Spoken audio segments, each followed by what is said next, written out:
What's up, everybody? My name is Shannon. I'm alongside Keenan Johnston. We are here for the pilot episode of the Amalgam Game Show. Amalgames, possibly? Games, Amalgam Talks Gaming, I Like Games. Yeah. Tentative titles. Yeah, we'll figure it out. Yeah, definitely a pilot. Yeah, definitely a pilot. Did The Flash have a title before it called The Flash? Probably. Did it? Did it? I don't know. I don't know the answer to that question. This is essentially the Durango to the Xbox One. Ooh, yes, I like that. Or Orbis for PS4. Orbis for Or PS4. the Scorpio for Xbox One S. Or the Morpheus for the PSVR. We could go on for days. Or the Dolphin for GameCube. What's it called? Or the Scimitar for Wii. No, it was Revolution. Which was Scimitar? Oh, that's like an emulator. Yeah. Scimitar's an emulator.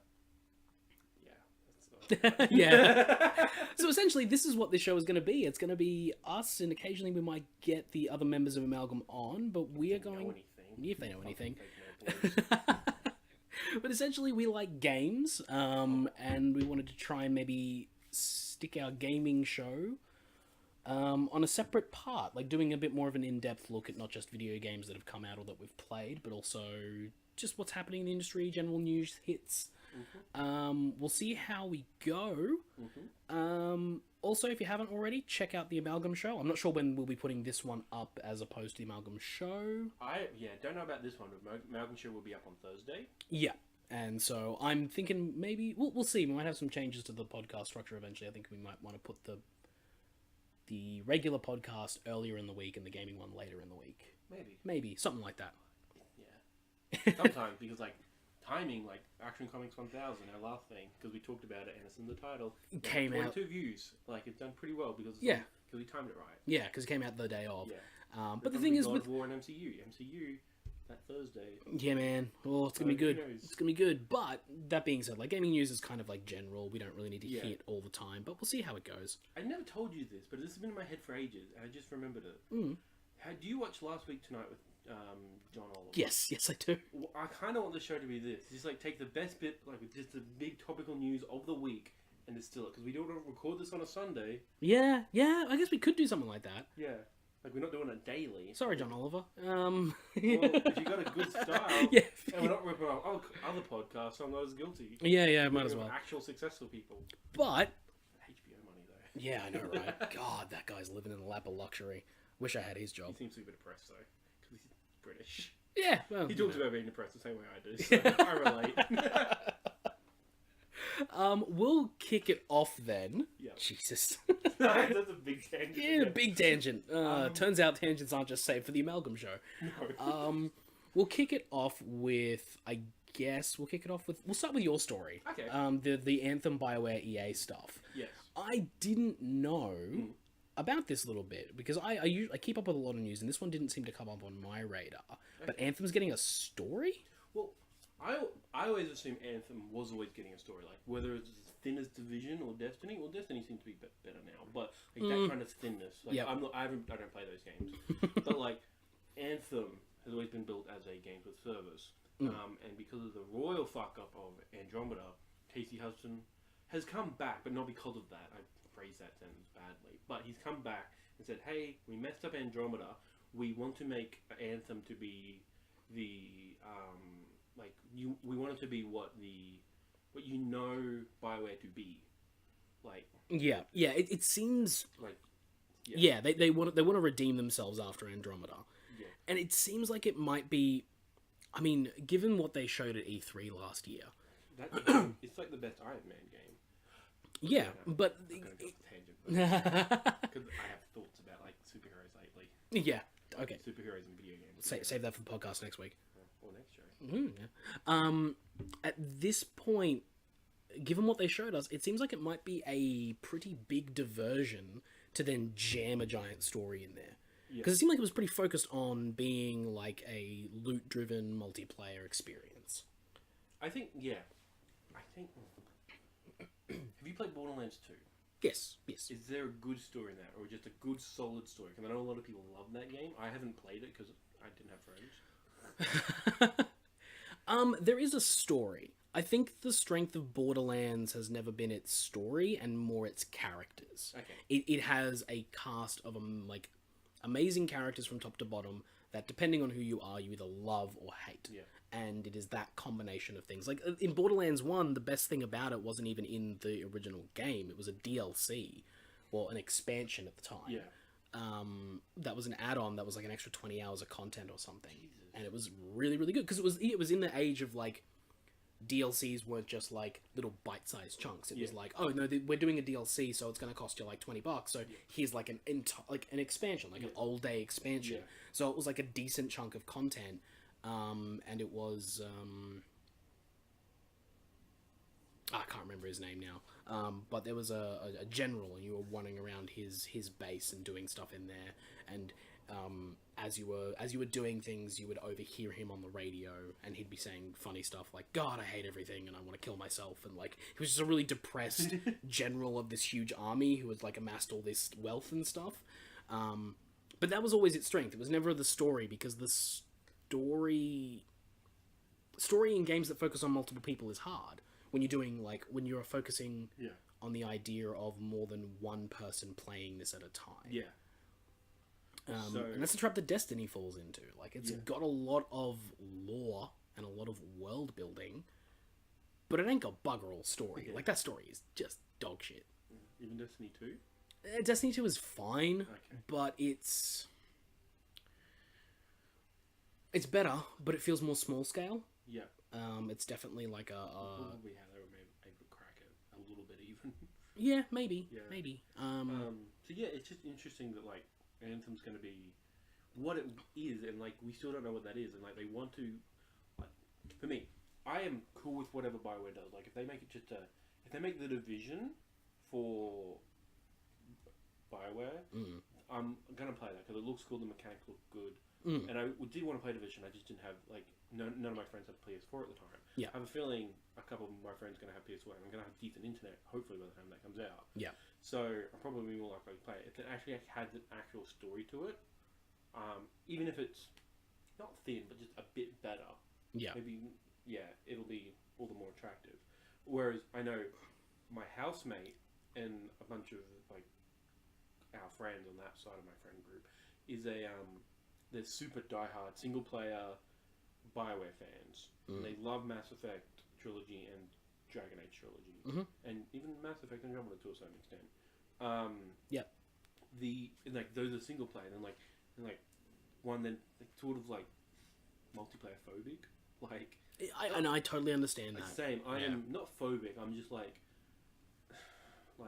internet shit. I have never really liked multiplayer games as a general rule, but games like Destiny, for all its flaws, were able to bring me into like a different version of multiplayer. I enjoy playing Destiny when I've got my two mates online and we're going through.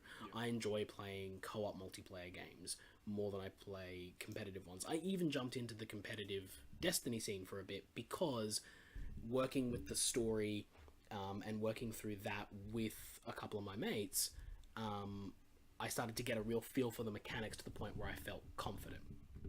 Go. Sorry. I played a lot of Destiny multiplayer because the Destiny story campaign, playing it with my friends, allowed me to get comfortable with the mechanics to a point where I was actually able to jump in and feel confident. But that being said, Casey Hudson's great. I don't know if he's the fixer we need. Yeah, well, he's been there for a long time, and he's made. Well, he went away and then he's come back. Yeah. He went away during the Mass Effect Andromeda situation, and that was a fucked situation to begin with. That was just all poor management. 5 years in pre-production, 18 months in actual production. It's not how you do a project. Yeah, it's such a nightmare. It's and that game shows for it. Whereas, that's a good point. I don't think he's necessarily the fixer, but because the thing with fixing that, like whether it's Anthem or whether it's Mass Effect, whether it's Bioware in general. The starting point for fixing that, I think we all know, is EA. Because regardless of what Casey Hudson wants to do at Bioware, at the end of the day, he's going to have to bow to the CEOs and heads of the company of EA. Yeah. And if they decide they don't want to do something, they're not going to do it. They're going to make as much money as they can. They'll burn the whole thing to the ground if they have to, and then move on to the next one. EA's been doing this for a long time. And it sucks because like they'll get better. Like, oh, EA's doing good. Like they made Battlefront. Battlefront 1 was good. It was solid, missing a lot of stuff, but they needed to kind of tie it into the movie. Battlefield 1, an awesome departure from like the modern warfare first-person shooters, or even the futuristic as we were getting into. Yeah. It's like World War One. We've never done that before. Even Call of Duty didn't have the balls to go to World War One. They went back to World War Two. Their original bread and butter. Yeah. Like, they've done good, like a way out, like actually cultivating indie stuff. Like they've done a couple of other indie Unraveled. Yeah, yeah. But then they killed that, didn't they? They killed that division, like that whole EA Originals thing. That doesn't. As far as I know, that doesn't exist. Well, maybe it does, because they had Faye game in a while. Yeah, I don't think they had Faye last year. Fee last year. That FE game. But they did publish A Way Out. A Way Out, yeah. So they're trying to do good things, but they fuck up so royally. Like, it's when they've got the big ones. They've got the big marquee titles that they could make hundreds of millions of dollars on, make everyone happy. Yeah. Pretty simply, like, but they just don't do it. Like, yeah, those are the ones they fuck up on. For some reason, they get the big ball and they just drop it. Yeah. And I don't know what to do. I don't know what they do about it. I don't know what the next step is for EA, because they have to. I remember watching the E3 press conference from a couple of years ago, and where was it all concept art? Yeah, where it was just all concepts. It was like, here's stuff that we've got in the future. It was like nothing solid. Yeah, and like they haven't made good on any of it, like at all. I think that was the E3 press conference where they announced Battlefield Hardline. And they were like, it's coming out in like 6 months. I'm like, really? Because you just shipped a Battlefield game and it was broken. Yeah. Like, that was just on the heels of Battlefield 4 being completely clusterfucked across every system. Yeah. With and they had this concept art press conference and they just haven't made good on any of it. Like, even Anthem isn't is completely different to what we thought we were getting out of BioWare based on that press conference. Yeah. Because they had that still shot of like a truck in a desert or something like that. Yeah. And like, here's a new BioWare open world game. And I was like, ooh, interesting. Maybe, BioWare's done Dragons and then BioWare's done sci-fi. Like, maybe they're going to do like a Western or something like that. Red Dead was popular. Why the fuck not? Like, Andromeda, the first trailer, they had cowboys in the sky. Ghost Riders in the sky, rather. Yeah. As like, oh, this is going to be a Western in space? No, it's just colonization, which is, I guess, is what the West does best. Yeah, I guess it's a Western in space. But yeah. Yeah, I don't know what they do. EA's and the funny thing is, people always say, like, you listen to a lot of gaming podcasts and a lot of games industry people talk, and they will say things like, EA's in a rough spot. Like, the truth of the matter is, they're not in a rough spot. They're making hundreds of millions of dollars because they do this. Battlefront 2 is not doing as well as they expected. It's not going to make as much money as they projected. But it's still going to make a fuck ton of money. Yes. They still sold, like, what? I can't remember what the numbers were. Yeah, it was good numbers, but not great. Not what they projected. Not what they projected. Not what that game should have. Like, that game should have been great. The story should have been great, but especially I don't know on the back of Last Jedi coming out last year, like, that all should have been perfect timing for everything. And I feel like, Star Wars, that's a different topic, but is in a rough place with Last Jedi, Han Solo, which does not look great, and Battlefront 2 being what it is. Yeah, we'll see how that goes. But EA's they've got some work to do. I don't think they're ever going to be like, oh no, EA's going to, like, we're not looking at THQ here. They're not about to fold. They're still the second best publisher. There's Activision, EA, Ubisoft. I feel like Ubisoft can overtake EA. I feel like Activision's not that great anymore. I mean, like, in terms of income. Yeah, I guess that's what I meant. Like, they're the big fuck-off publishers. Yeah. And Ubisoft were hung in there for a second. God, I'm so glad they did. Yeah, I'm glad they did too. Like, they got 5 years. Oh yeah, that's right. There's like a fuck off. There's a time limit on this. They've got to make good in 5 years to try and, like, because basically if someone else wants to come along and snatch that up, they can. And specifically Tencent, the company that did like most of the buying of Vivendi stuff, there's a hold on them for 5 years. Yeah. But in 5 years' time, if they want to try and do the same thing Vivendi did, they can. I hope they don't, but yeah, I want Ubisoft to remain an independent publisher, not a big part of a big conglomerate. Yes, they're a big fuck off publisher, but they are dedicated to games. And they do good. They do good work. Like, as much as I do shit on their games sometimes, but they do good work. Yeah, like Far Cry's okay. I think. Yeah. Speaking of Ubisoft, I'll quickly, the small topic I want to do. Did you see too many fucking Tom Clancy games. Ghost Recon Wildlands. Yes. Just did the Splinter Cell DLC. Yeah, yeah. Did you play that at all? No, I didn't. Did you see the clip of Sam Fisher? No. There's this clip of Sam Fisher, and he's talking about how it's a nod to Metal Gear. And he's talking about, like, I remember this one guy, and, like, he wore a bandana or something, and he's like, the person who's hiring him. What the fuck? Just hold him here. And then he wore a bandana. And he's like, oh, he finally retired, I heard. And he's like, oh, I'm the only one left. Like, I'm the only one left. Referring to Splinter Cell is the only pure stealth game left, like, of AAA. Yeah, that's true. From that generation, like, Splinter Cell is probably directly inspired by Metal Gear Solid. Oh, yeah, absolutely.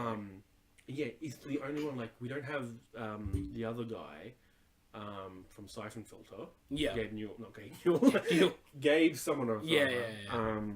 We don't have him. There's, like, no other stealth franchises. It's just... Even Assassin's Creed decided to go back to it, like, go to a different route. Yeah. Wow, that's crazy. That's so weird. And, like, it's in a Ubisoft game. Wow. Yeah. And, like, it's Michael Ironside back as the role. And, like, one, the voice is really good. And his facial expressions. Like, the realization that he's the last one. Which, awesome to say about video games. Like, is that the facial expressions can give off that amount of emotion. Yeah, absolutely. Like, it is... As a person who was a Splinter Cell and a Metal Gear fan, and we're like, we won't get a Metal Gear game for at least 20 years. Like, everyone's like, it's dead. Like, everything gets rebooted.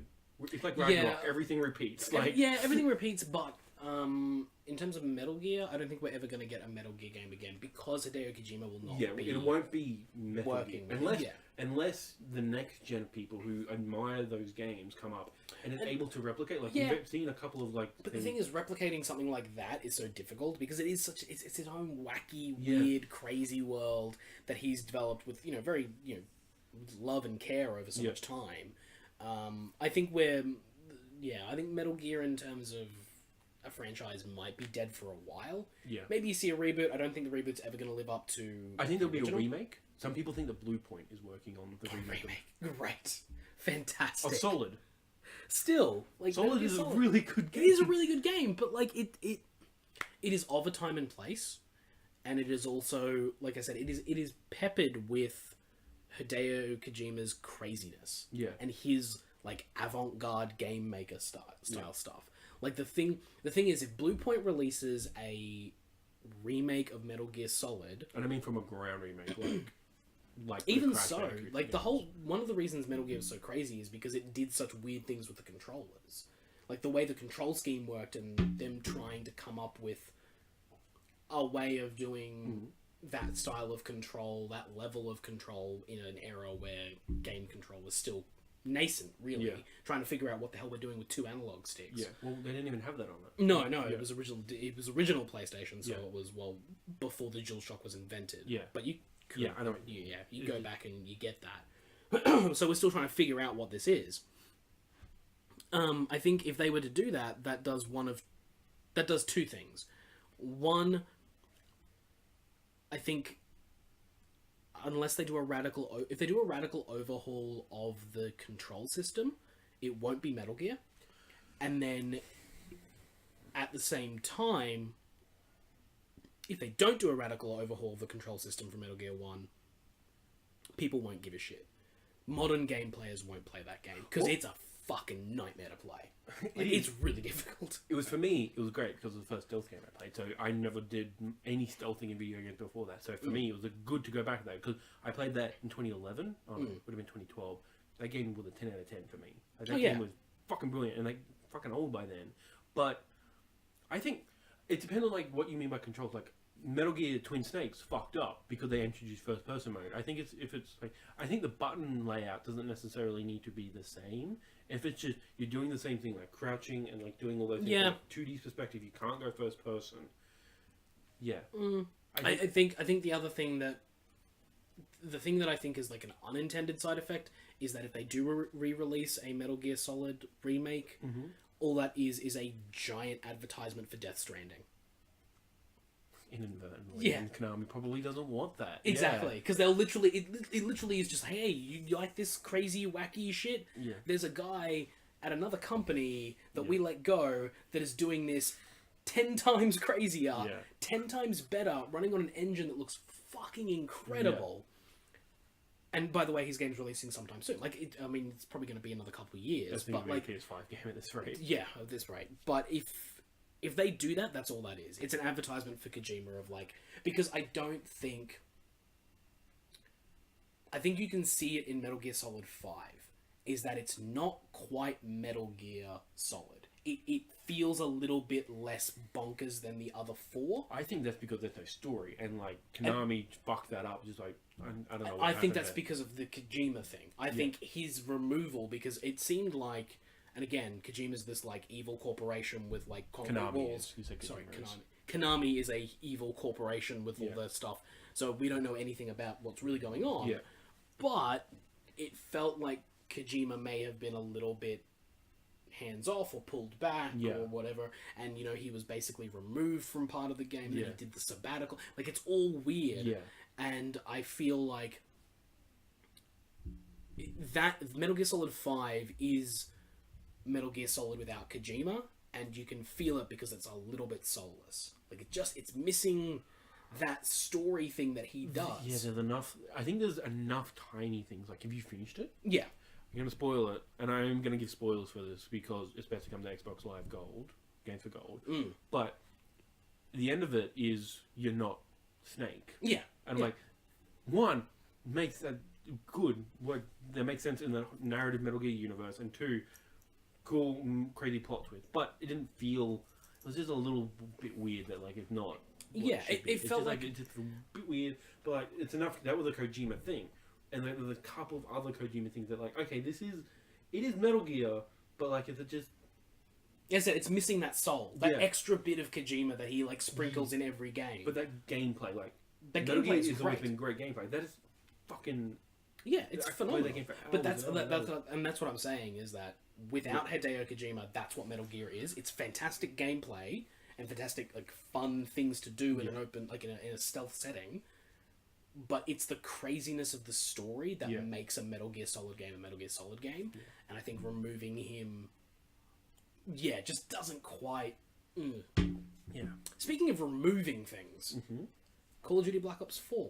Nice segue. Yeah, I know, man. Yeah, well done. I'm good at... I'm hoping this will it's not beginner's luck. It'll turn me into the segue king. But Call of Duty Black Ops 4 apparently removing its single player. Yeah.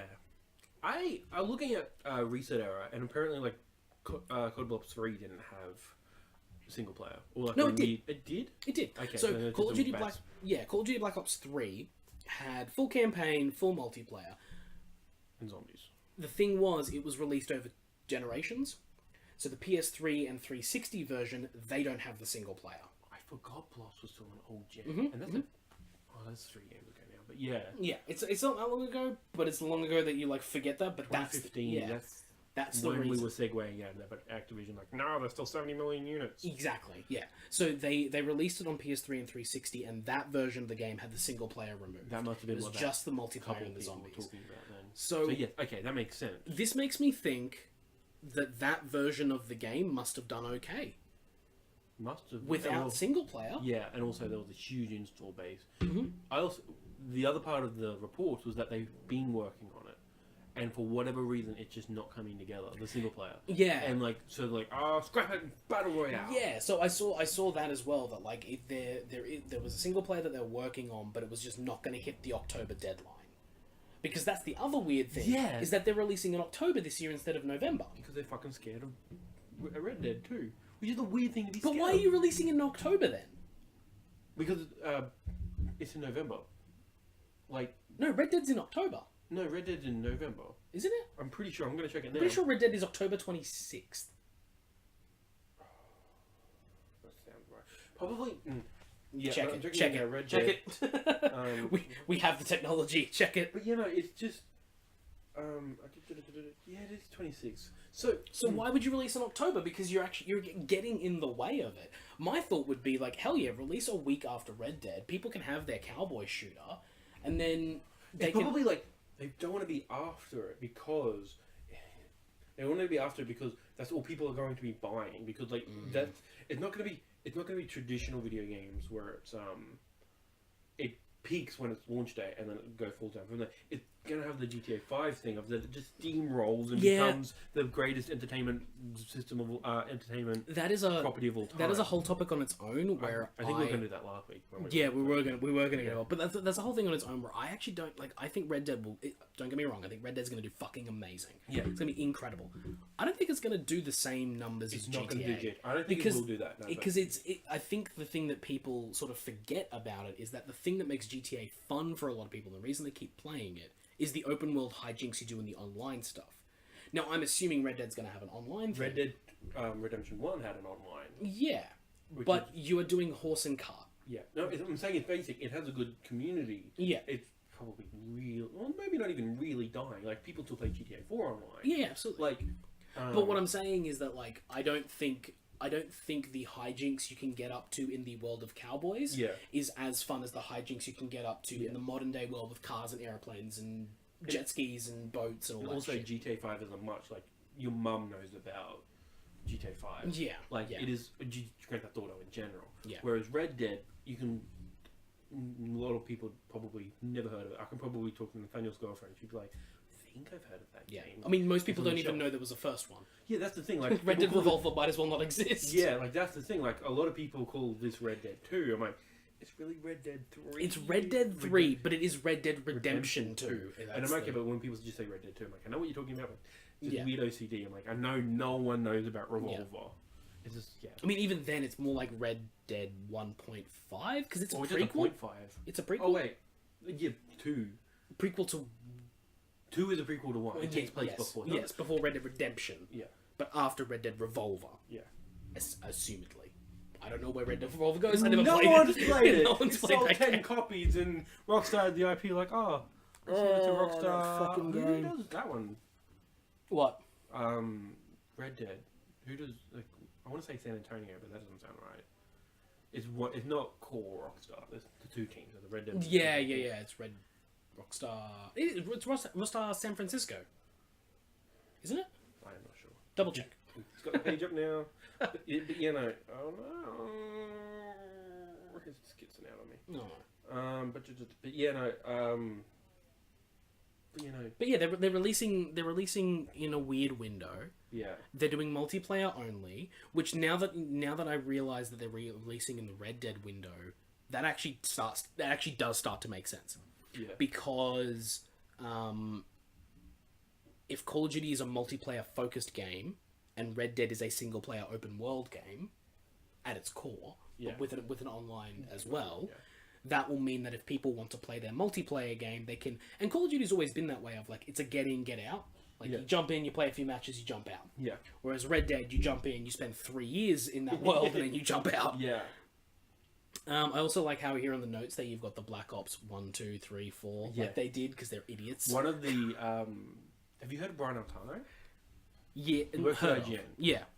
He did a Photoshop where it just goes on forever. Like it's like Call of Duty like 20, and it's just all marked. And I don't mind that it is 4 like that. Like It's I hate symmetric. it on clocks, but like for that because I think it's just markings, military markings. Yeah, it looks like a military thing. I think It is. Also it would have just been better if they just used the number. If they used the Arabic numeral 4. Yeah. That's all they would have needed to do. Because they did that for Call of Duty Modern Warfare. Call of Duty 4 Modern Warfare. Yeah. Like, they've done it before. Why don't do it again? Because Black Ops 2 and 3 are tally marks. Just... You don't need... Like, it's not even Roman numerals at this point. Yeah, you don't need... Tally marks. Yeah, they're tally marks now. It only works if Blops 5 has the stroke through it. Yeah. If they do that, then I'm cool with it. Yeah. If they don't do that, then fuck all of Maybe this. they're in it for the long game. Like, they're just... Yeah. Oh, man. But honestly, if they do a Black Ops 5, I wouldn't want them to release another one. After that. Like, I just don't know why you keep going with it. I think that Treyarch is their best studio now. Everyone used to hate them. They used to be the black sheep of the family. See, the thing is, I prefer Sledgehammer. Yeah? You like Call of Duty Ghosts? No, Advanced Warfare is the one I like. Sledgehammer is... Ghost is not... Yeah, that's a But when they made Advanced Warfare, it was like, holy shit, these guys are really starting to come into their own. That's the spacey one, isn't it? Yeah, it's a good one. It's a good one. Too bad Kevin Spacey. Yeah, well, we don't talk about that. Yeah. But here's the thing. Black Ops has always been, in my opinion, the best of the stories. Yeah, no, I think besides Modern Warfare 1, Black Ops is the only game that I've even attempted the story. Like, I finished Modern Warfare, and, like, I've done some stuff in Call of Duty Black Ops. Yeah. Black Ops, like, they go crazy places with it. Their story is really good for 1, 2, and 3 gets weird. But 3 feels like it's more of a side effect of, like... And they do this really cool thing where Black Ops 1 is set in a certain timeline. Black Ops 2 is, like, years later. Yeah. Black Ops 3 is years later again, so they can get around the whole, like, oh, our weapons are different and all that kind of stuff. But yeah, the story in Black Ops was always the thing that kind of drew me to it, because I don't really care about Call of Duty much. No. But with it having 0 single player, then I just, I don't care now. But like, Battle Royale. See, that's the thing. I'm just going to say it. I can get a free one. I've got a free one that I can just play. Yeah. It's called Fortnite. Yeah. Like, I don't... It's on my PlayStation. I don't have to buy it for like $80 games just to play a 50. That's the other part of the story. A 50-player battle royale. 50-player battle royale. Yeah. Like, well, and here's the other thing.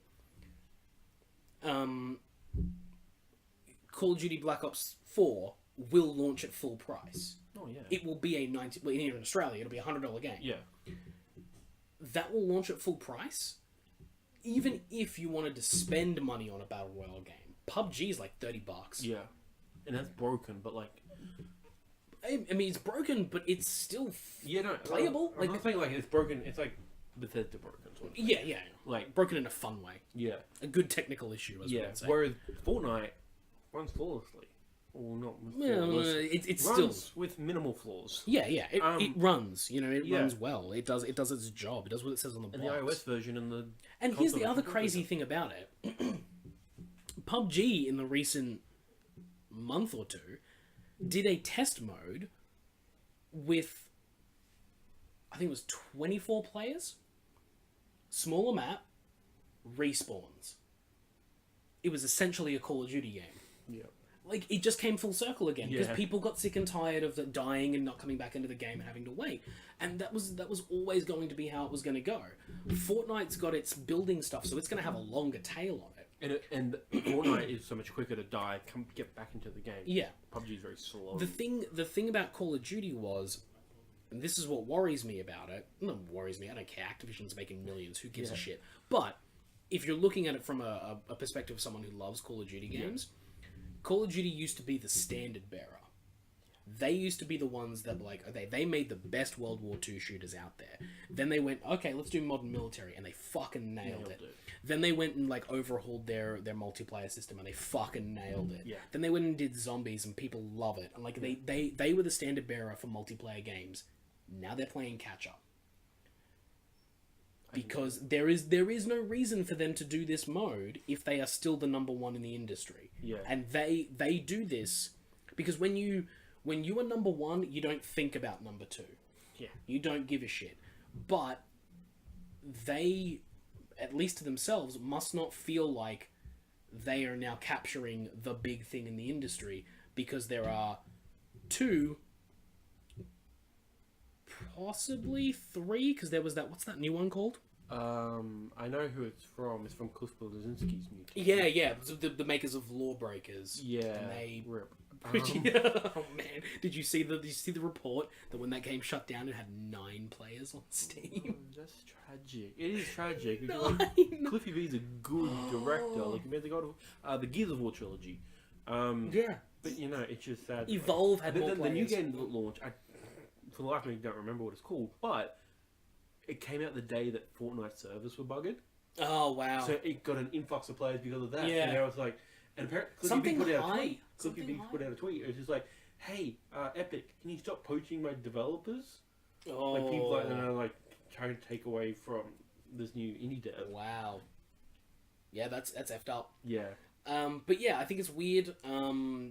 Battlefield's also supposed to have a battle royale mode. I saw that there was a rumor. I don't think it's as heavily like it wasn't blown up because I think it was a small. It was a report, but it's not as well verified. But yeah. I saw Battlefield 5 and Battle Royale. Like, we were saying it just like 10 minutes ago. If EA can find a way to make money, they will make money. Yeah. So if they're gonna honestly, they are the kind of company that will have the resources to devote to that, to divert a team and just be like, you're making a battle royale mode for Battlefield, do it. Battle Royale Field. Yeah, something like that. Battlefield Royale. Battlefield Royal Battlefield. Royal Battlefield.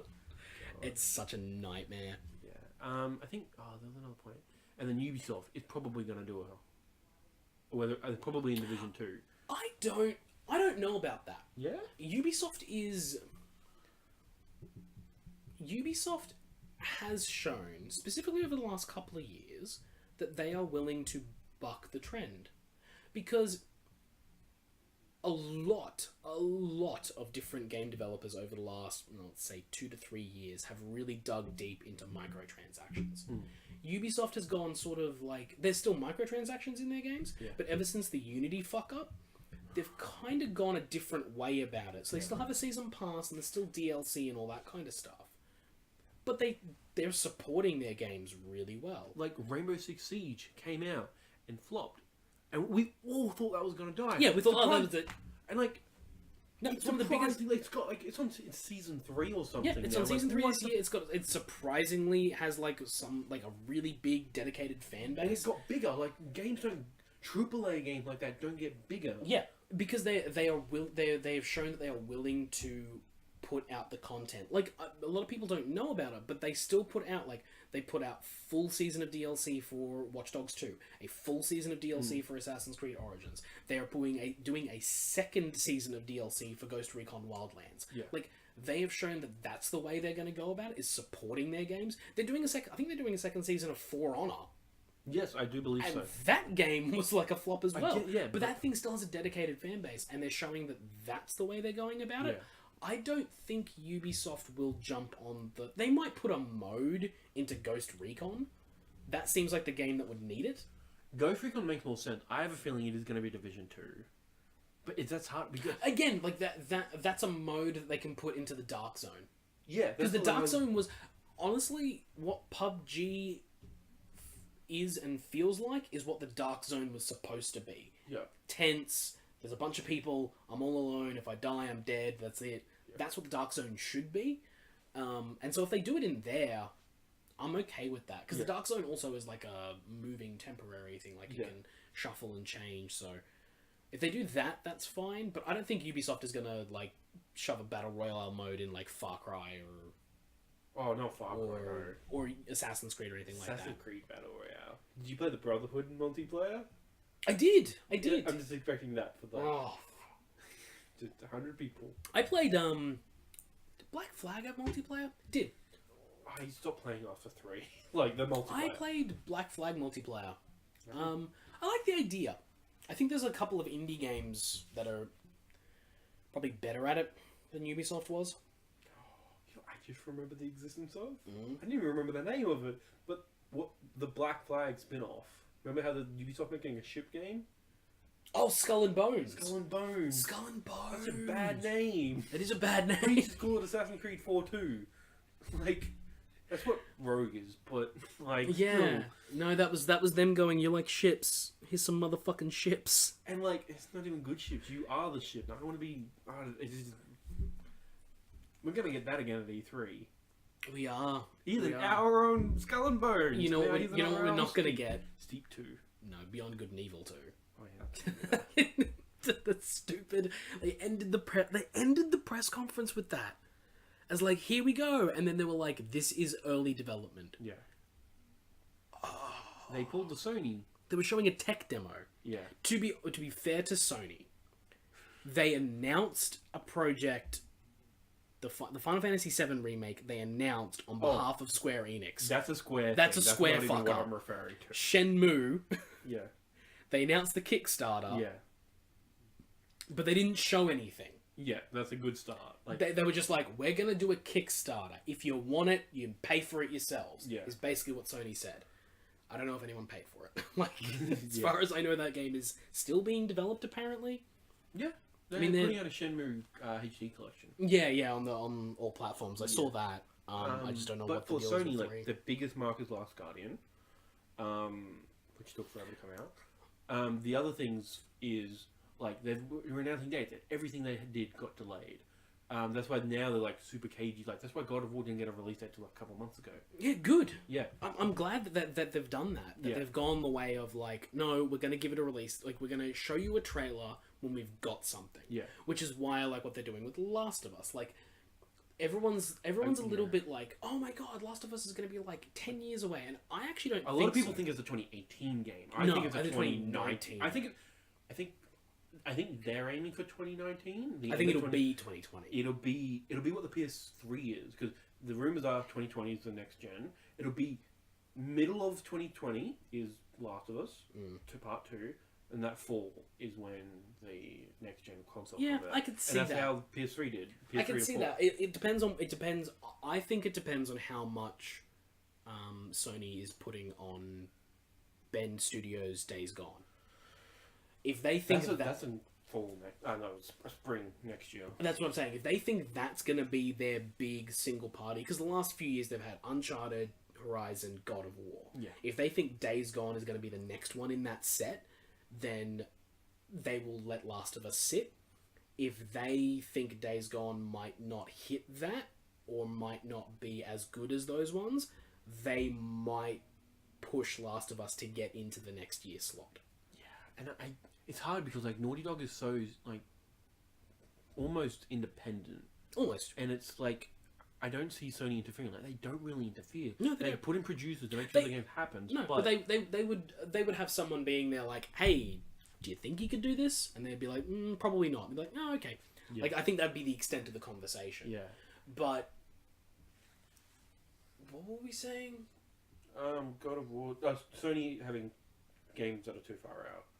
Right, yeah, like ever since, Stranding. yeah. But the thing with Death Stranding is Death Stranding was that they were more showing that Kojima's with us. That was their Death Stranding trailer. They could give a shit about. It was the fact that Hideo Kojima is now working with Sony. That's what they wanted to do. Yeah, because that's what Sony is, and that's that.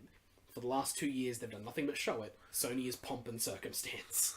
Like they are the big Japanese company again, and they're back to being on top. And they're like, yeah. Which I'm worried because how are we doing for time? Because we can wrap it up after this.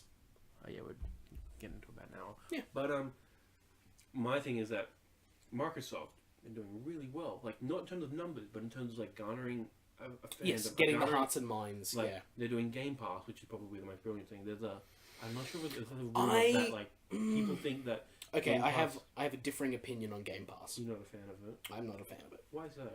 Gives you $20 a month like Netflix. It gives us $20. Like it gives us. So what is it? $10 a month. Yeah, $10 a month. You get access to games. Here's the problem. You've got a game like Sea of Thieves. Yeah. Big AAA title. Whether it's good or bad, neither here nor there. Big AAA title. You have just told the world that the launch price for that game is $10. Yeah. How much money do you think that cost to make? Yeah. Now, an indie developer with a budget of $50,000 has been told that a AAA game is now launching at $10. How the hell is he going to sell his game for $25? Yeah. Against the budget of that one? Yeah. It is like I have no problem with the idea of the service. I like the idea of being able to stream games for the Netflix style. My issue is with them starting to do it with their first party titles day one. Okay, that was the day one scenario. Yeah. I didn't know that. Yeah, because that's the thing is they have said all of their first party titles are day one available on that Game Pass service. That's why they did that. Yeah, and so like that's a real problem because what they've essentially done is they have, without warning or notice to anyone else, changed the landscape of what games are worth, and that probably won't be as big of a ripple effect because the Xboxes aren't doing as well. But if they manage to be the front runners on the next generation, then that could actually spell like a pretty big disaster for some indie developers, especially indie developers who develop for Sony. Yeah. Or have developed for Sony in the past. Like it's a problem. I get what you're saying though, because like At the end of the day, $10 a month, unlimited games. It's Hell- it's a hell's yeah. consumer move. Yes, it's And a I great think, consumer move. Now that we're moving towards microtransaction, which is where the bulk of the money does come from now, I think that kind of is more sustainable that way. Like if you put CFC microtransactions, fine. I'm okay with microtransactions as long as they're not obtrusive, as long as their own aesthetics, like League of Legends and stuff like that, which is set the gold standard for microtransactions. And why I love League of Legends and Dota. Yeah, it's like do that, and you can make it a sustainable game. Yeah, like, absolutely. $10 a month, like the way like Netflix just throws money at people, put in our thing, like 10 Cloverfield Lane, whatever that movie is, whatever that quality of the movie is. They just threw money. It's on Netflix, and then like that's it. They just threw money at it. Like that's what I'm saying with like CFC. It's like they're throwing money at it, or like they could partner with indie people. Like you be in Game Pass. Like you'll have like we have a probably like a 10 million subscriber base. You are. And then they'll have attach rates, they'll have numbers, and like you'll be guaranteed almost this amount of people. Like it's kind of like the PS Plus and like the old style but the difference with PS Plus is that they paid the developers for that shit. Yeah, so they just straight up they straight up pay them, and they're like, we're gonna pay you this amount, and then we're gonna put it up for free, and you'll get at this much. Yeah. The thing with the Game Pass is that it needs to line up financially. Basically my thing is like $10 a month is not a lot. No. And I don't know if Xbox can pay for what the difference is in that price, because like I said, like there are a lot of indie developers that want to do like their games for 25 or 30. Yeah. PUBG is like $30. If it was selling for 10, does it make its costs? I don't know. I think PUBG's a bad example because it probably would have. Yeah, but, I know what you're referring to. Yeah, but like Microsoft they're back to where they were with the Xbox. With the Xbox original, and they were just throwing money at it. Oh, yeah. Like they were making a loss. Like, and even like when the Xbox 360 came out, that came out a year early. That's why that thing red-ringed the fuck. Yeah, my fear is that Sony will backpedal. They'll do what they did with PS3, but I don't think they will. I hope they don't. I don't think they will. I don't think they. Here's why. Because they made a concerted effort to make the PS4 x86.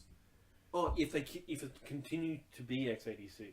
Yeah. Like there's no reason to make that x86 unless you're going to continue to do that. Yeah. Because it's the base architecture for all of the gaming now. Yeah. So like, why would you change that? Because the cell processor sucked. And to work with. It's a really good processor, but it's really a nightmare to work out. Yeah, exactly. Thank God Naughty Dog made Last of Us. Thank God The Last of Us came out of Naughty Dog out of that. And like that. Yeah. The prime example of what the cell processor could do. Yeah, absolutely. And run NASA, like, apparently. Yeah. But yeah. Yeah, and so that's the thing is I think they made a concerted effort to change their architecture into the PS4. I don't think we're ever going to get PS3 backwards compatibility because of the difficulty in that. But I think the PlayStation 5 will be backwards compatible, whatever that might be. I think it will play PS4 discs straight up. Yeah, well, that'll be interesting. I think that's what's going to happen. I hope that's the case. I really think that's because now that's my other point. Xbox has been so well done with this backwards compatibility. Like Red Dead looks gorgeous in 4K. Mm-hmm. Like there's a bunch of like actual screenshots from Reset Era, and it's just like it's like when you go from minimum settings on PC to maximum settings. Like that's what it is, and that's kind of what they've done. But like, I'm not sure the technical stuff behind it, but it must have been pretty cheap. But anyway, like there's backwards compatibility and putting like good games. There's no backwards compatibility. We buy the remaster. Like and that's the thing. In America, they have Gaikai, PlayStation Now. Yes, PlayStation Now with the Gaikai streaming service. And that's not doing great. No, because it's bad. Yeah, because a lot of the games that you want from the PS3 require no latency. Yeah. And if you have latency, like you do with streaming, it's going to suck. But the thing is, not there I think that's what they're going to do. Like, I think the reason we saw so many games, and we're still seeing so many games that were made on the PS3 being remade for the PS4, is because... Reshift the architecture. Basically, compatibility. I get the feeling that PlayStation will not overtly, but subtly draw the line in the sand of like the PS3 is never going to like that's its own thing. From the PS4 onwards, this is how we go. And I think even PS2 backwards. Yeah, because they can do PS2 and stuff like that. But then there have been. I mean, Jak and Daxter, like the original Jak and Daxter, the PS2 game, is on the PlayStation Store. Yeah. You can purchase that original port. Yeah. I have a bunch of PS2 games on my PS4. Yeah. It's fine. And that's what's interesting. Like, yeah, carving out like PS3 was going to be this weird thing because of the weird architecture. Yeah, but like because they made a bet and it didn't pay off. Yeah, they did end up winning against Xbox. Like it was at the end, Yeah. but yeah, they won in terms of numbers, but won in terms of mind share.